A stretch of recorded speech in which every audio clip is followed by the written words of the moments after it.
Monster Hunter. The air popped in Sarah's room, followed by a thump from the closet. Light spilled out from the bottom of the closet door. Not the closet light. That was dim yellow.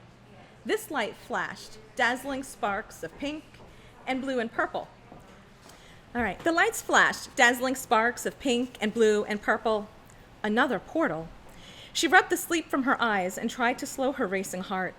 It was alarming just how often the fabric of time and space between the realms tore. Sarah crept out of bed, clutching her dad's giant flashlight. The metal was cold in her hand and reassuring. Kiefer? Kiefer bleeped sweetly from inside the closet, like a gentle one-word song. Yes, it's quiet. Everyone's sleeping.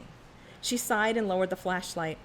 Maybe it was a rest stop between jobs, just like last time, so long as it wasn't like the time before that. It's really late, Kiefer. I can't hang out. School tomorrow. I can't fail another science test.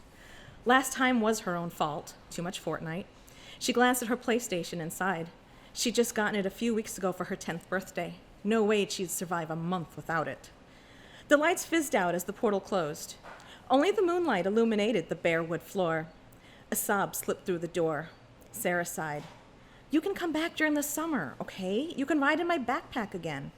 Maybe you can time it with our camping trip. The closet door rumbled, and two shadows seeped out from under it. Sarah jumped back on her bed and clung to the wooden headboard. Kiefer, what are those? She kept her voice low. Are you working? The shadows scrambled across the floor like super long ferrets and dove under her bed. The closet door creaked open, and a hairy white furball with ginormous eyes stared at her. 2 feet tall, Kiefer's floof flashed dazzling colors in greeting and ended on apologetic blue. He was Midnight Realm's sweetest monster hunter, as long as you weren't the monster. He chirped out an explanation. Summary translation, Sun Eaters too fast, couldn't stop portal, closed it after 2 entered, big swarm still in Midnight Realm, friends rounding them up. Sarah's heart ached at her earlier selfishness. Okay, don't worry about it, she said. Let's just get these Sun Eaters out of here. Inwardly, she shivered. Kiefer had shared too many stories about Sun Eaters snuffing out life on planets, all in the name of feasting on sunlight. She didn't quite get how it worked, just that they used invisible sunbeams to suck out the life of a sun. Not enough to kill it, but enough to cool the planets.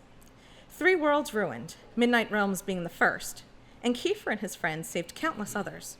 Earth was the current target. How do we get them out? She asked. Kiefer bounced, then rolled toward the bed. He squeaked at the Sun Eaters. They darted about, sliding out her frisbee, and popped open her tin of lip balm, all of which rolled across the floor. Kiefer squealed, squeezing his eyes shut. Sarah cringed at all the noise. All she needed was her parents spotting him. Last time Dad found Kiefer, the little monster hunter was thrown into a trash can and her room fumigated. Luckily, she had rescued him before animal control arrived. She received a lecture about wild animals in the house and 2 weeks grounding. There was no predicting what Dad would do if he found another wild animal in her room. She had to hurry this along. She crept off the bed and grabbed her padded bow staff from behind the bedroom door. Maybe they just needed a little nudge. When Sarah shoved it at them, the bow shuddered in her hands. She pulled it out. The flashlight revealed dozens of tiny teeth marks in the padding. How do I explain that to Master Vo? I don't, she realized. Duct tape the damage, apologize, and take the lecture. The Sun Eaters rumbled under her bed again. What were they doing? Well, what would she be doing if she was traveling between realms in search of food? Hey, Kiefer, have you been hunting them long? He flashed pink. Affirmative. Maybe they're hungry? Without actual sunlight here to distract them, which was a very good thing, maybe she could lure them back to the portal with something sugary. It had worked before. And that had been a very sorry end to her strawberry cupcake tower. No way could she open the bedroom door and chance the Sun Eaters escaping her room. But there wasn't any food in her room, not even a dog biscuit. And where was Jedi anyway? Probably sleeping in Mom's room. Useless dog. Her gaze fell on her backpack at the foot of her bed. Oh no.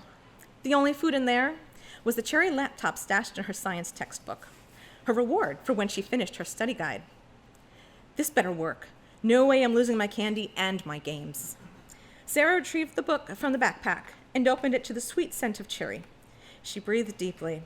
Just a few hours earlier, she'd partially unwrapped it to savor its delicious aroma. Now she'd never taste it. At least it was for a good cause.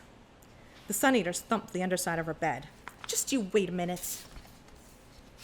The flashlight went into the textbook, its bright yellow beam illuminating the candy. Sarah unwrapped it slowly, careful with the crinkling plastic.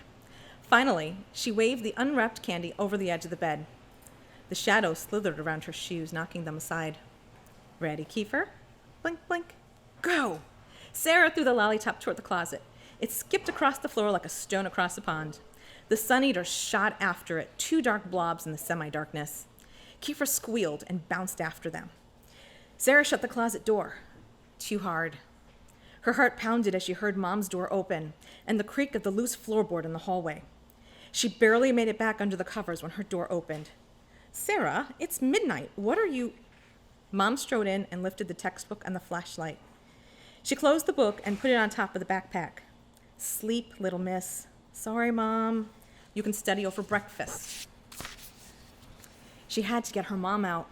Grown-ups' brains fizzed out when they saw the portals, and Kiefer was about to open one. I will, thanks.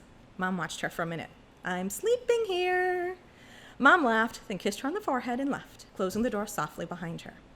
Kiefer's light show blazed up, and the scuffling started. The air popped as the portal opened. Lights flashed. The closet door shuddered. Then darkness and silence. Sarah tiptoed to the closet and pressed her ear to the wood. Not a sound. She cracked the door open and flipped the light on. A lollipop stick lay next to her bike helmet, teeth marks embedded in it. She picked it up and tossed it in the trash, then pulled down the box with Kiefer's emergency portal kit. A portal never truly sealed on its own and would be a weak point unless they fortified it. Using the dragon scale needle and the unicorn tail thread, she stitched the portal permanently closed. This one would probably not open again. There would be others, as monsters always tried to leave the Midnight Realm for brighter places. But as long as she and Kiefer worked together, Earth would be safe from the darkness. Grown-ups would be safe from portals. There would be a next time for sure, and wishful thinking made for poor planning. She had to be more prepared. After school tomorrow, she'd stock up at the candy store. Who knew sugar had the power to save the world?